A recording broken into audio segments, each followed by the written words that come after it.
Hey, sorry for interrupting. This is Perry Kurtz, and I just want to tell you I've got a new podcast. I know you're saying, oh, great, another one. Well, this one's different. It's called Happy News with Perry Kurtz. Happy news, good stuff, things to make you feel good about life. We're going to be talking to famous and infamous people that are friends of mine and discussing the happy news. You can listen to us on iTunes, Stitcher, Castbox, and wherever you listen to your podcasts, as well as watching us on Binge on This on YouTube.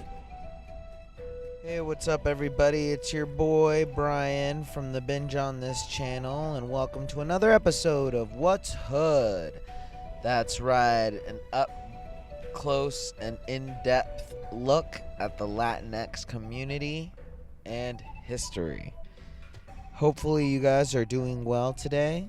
I'm doing pretty good myself. Get ready to head out on my trip home. Haven't been home in a while, so it'll be nice to breathe in the Virginia air and see some old friends and some family that I haven't seen in a while. And so I'm very, very excited about that. But I'm also very excited about today's episode, which is very interesting to me. I've never, a lot of people, they come up to me and they say, hey, Bryan, because a lot of people I know are Italian and from New York. And so they're like, hey, Bryan, hey, what do you, what's the deal with the dudes who, they ride the subways and they got the horns and they got the little guitars and the violins and they start crying. Well, what is it? What's the deal with that? Huh? What's up with that? Huh? Is what they say to me. And, I just respond back, I don't know. Couldn't tell you. Because I don't know much about the humble beginnings of El Mariachi. And so today's episode is going to be about mariachis.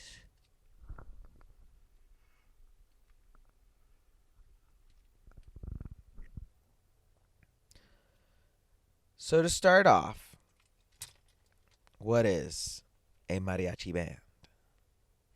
Well, mariachis, or the mariachi band, first consisted of the classic colonial instruments of the time. So essentially what happened was when Cortez, shout outs to Cortez, who inevitably destroyed and created the South American culture, but Cortez shows up and brings along the instruments from Spain: violins, guitars, harps, brass horns, woodwinds.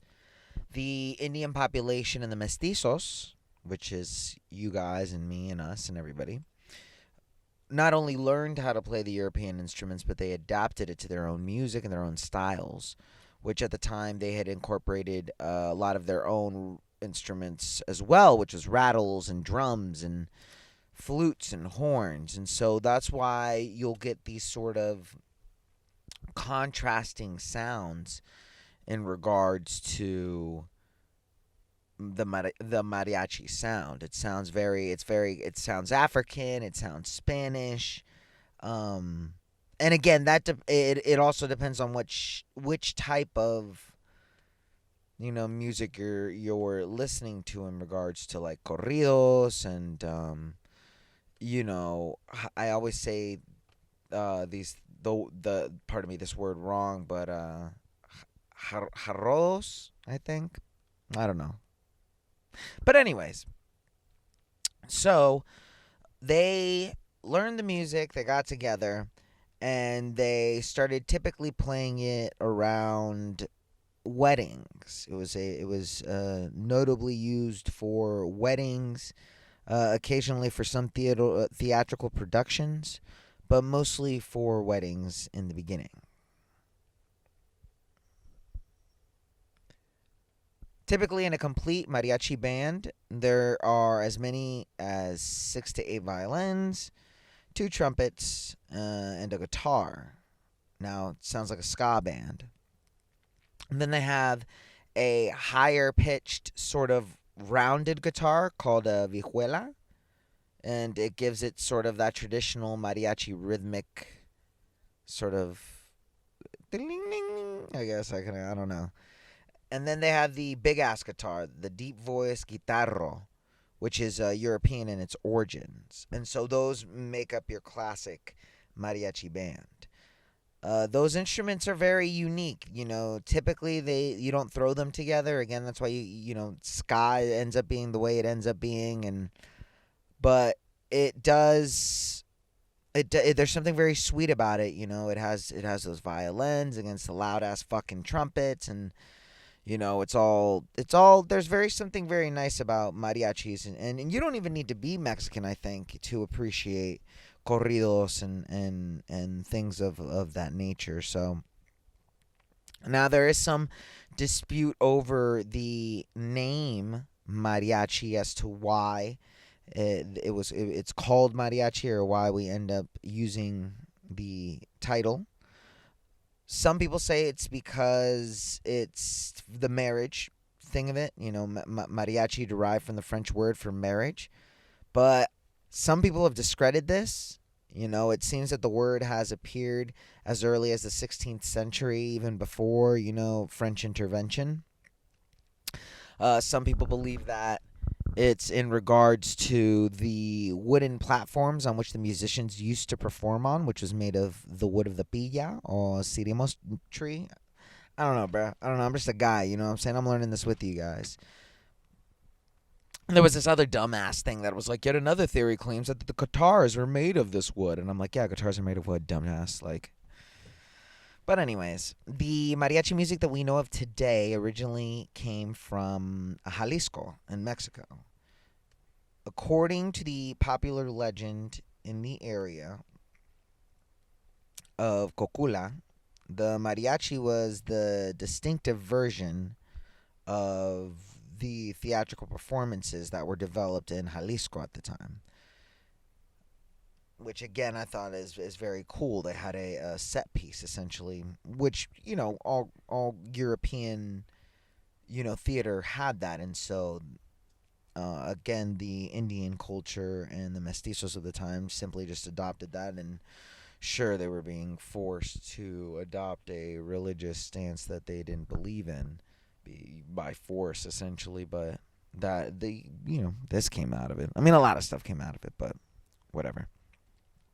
So, the traditional dance techniques associated with the mariachi music at the beginning are called jaliseñas or jarosos.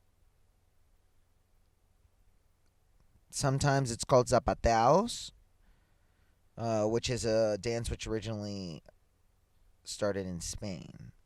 That's sort of the one where the people hit the heels of their boot into the dance floor. They do this crazy kind of like country dance. Another typical mariachi dance, the jarabe tapatio. Bryan, chill out. The jarabe tapatio, or the Mexican hat dance from Guadalajara in the state of Jalisco, which is the national dance of Mexico. It's pretty wild. I'm not much of a dancer. I know that may surprise you guys if you've seen me in real life, because I have such long, amazing dancer legs. But I've also been very, very envious of people who can move and jam in that way. It makes me wish I could. I'm also a fan of ice skating too. I think that's why ice skating is cool as shit, bro. Maybe I don't know if I could, honestly. I mean, I could probably beat up a couple of ice skaters, but if who knows? You gotta have a lot of balance. You have to be on your toes, or maybe you just have to be on skates at all time. Maybe that's the key to it all. Once you get off the skates, then you're just a duck. So there are no standouts in the early 20th century of the mariachi music. Even though mariachi music goes back hundreds of years, because the groups were so local and essentially semi-professional, they were almost entirely unknown outside of their own region. But about 60 years ago, when Mariachi Vargas de Tecatitlan, oh my goodness, sorry guys, founded by Gaspar Vargas in 1898, went from Jalisco to Mexico City. They were invited to play at the inauguration in 1934 of the president, who at the time had an incredible interest in fostering the native culture of Mexico. Once that happened and they performed, it was a huge hit, and the Mariachi Vargas instantly became the toast of the town. After that, it kind of blew up. His son, the son of Caspar Vargas, Silvestre Vargas, took over in 1928, and he hired Ruben Fuentes. So from there, Fuentes really kicked it up to a whole nother level. By 1950, the 1950s, the mariachi ensemble had become, an adaptable orchestra, and had the ability to retain its traditional base while still assimilating new music ideas and styles. Look at that, straight from the mouth of babes. The importance of Mariachi Vargas cannot be overestimated. Its arrangements have become the definitive statement of what the mariachi should be. So if you guys are interested in checking out some of the original OG shit, just go to YouTube and type Mariachi Vargas, and that's going to be your go-to point. I'd also like to mention that a lot of this information that I got is from a paper titled History of Mariachi, which is an excerpt from Mexico, the Meeting of Two Cultures. Looks like it was, look at that, it was made for the 7-Eleven Hispanic Arts Festival. That's weird, but interesting. So, mariachis obviously are still, known and seen around to this day. They are now used often to celebrate great moments in the lives of Mexican people, and anyone really, with anything from the serenata, all the way to the I hate butchering this, the sones, danzas, jotas, things like that. They're part of every essential part. Essentially, they're part of every Mexican's culture at one point or another. It's interesting to note that in a society where men and women are kept apart for the most part, I don't know if you guys notice this, or if you are a white listener who doesn't know what I'm talking about, but if you go to, a carne asada, or you go to a big event where the community is very Hispanic or particularly Mexican, and the men and the women split up into different groups, one side, the other side. It might be that in your family too. I don't want to generalize, but women talk about shenanigans, men talk about other shenanigans, the kids go and play around. That's kind of how it always is for the most part. And a lot of that has to do with a really weird power dynamic in regards to relationships and the positions of men and women as far as the Hispanic community is concerned, which is something we'll touch on a different episode. But the mariachi with the serenata allows the men and women to begin a rite of courtship, back in the day at least. The serenata, which is a serenade, was a means for the young man to communicate his love to the woman, to communicate how he felt about her. So he would have the mariachis write a piece for him. They would deliver it to his old lady, and then they would meet up later behind the dumpster at the 7-Eleven, and they would smash it out. Brought to you by 7-Eleven. But the mariachi was also there for your birthday. It's not unusual to wake up to a traditional song called Las Mañanitas when you're born, on your birthday, whatever. So you guys may have heard this and know what I'm talking about. I'll butcher it if I sing it right now. I think it's Que lindo que está la mañana, que te vengo a saludarte. I think. I don't know. And the mariachi music has even made its way into the church, the Roman Catholic Church. The Misa Panamericana is a mariachi folk mass sung in Spanish that uses traditional instruments to create a vivid new interpretation of the traditional elements of the service. Very cool. And that right there is a little bit about the history of the mariachi. Very neat. It's very cool to know that the mariachi's music has changed and evolved as much as it has all throughout Mexico's history. I, for one, didn't know as much about mariachis as I did before then, nor did I know about gentlemen such as, Silvestre Vargas. I didn't know about, Mariachi Vargas. Didn't know about any of that. But now I know a little bit about it. And maybe you know a little bit about it too. So that the next time that you get into the cash cab and they ask you, hey, who created Mariachi Vargas? You're going to be like, bruh, that was Caspar Vargas and Sylvester Vargas, motherfucker. And bam, $100,000. So, guys, thank you so much. This is a bit of a short one, but, it's better a short one than none at all. So, thank you guys for listening. If you guys have any questions, any suggestions on something that we can talk about or make on our end, please let us know.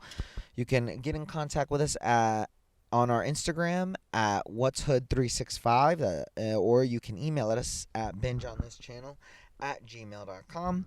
And if you also would like, you can follow us on YouTube, where all of the What's Hood episodes are available, 1 through 34, on YouTube, simply by searching Binge on This. And the more people we get to subscribe onto the show, the more likely we are to getting our own YouTube link, making it a little easier for everybody to find us. So hopefully everybody is doing well. Make sure that you guys are looking out for each other. Make sure that you are being smart, you're studying, you're doing your best to try and make yourself better every day, and that you are ready for the next fight. Stay strong, my people. Black Lives Matter. I'll catch you at the next light.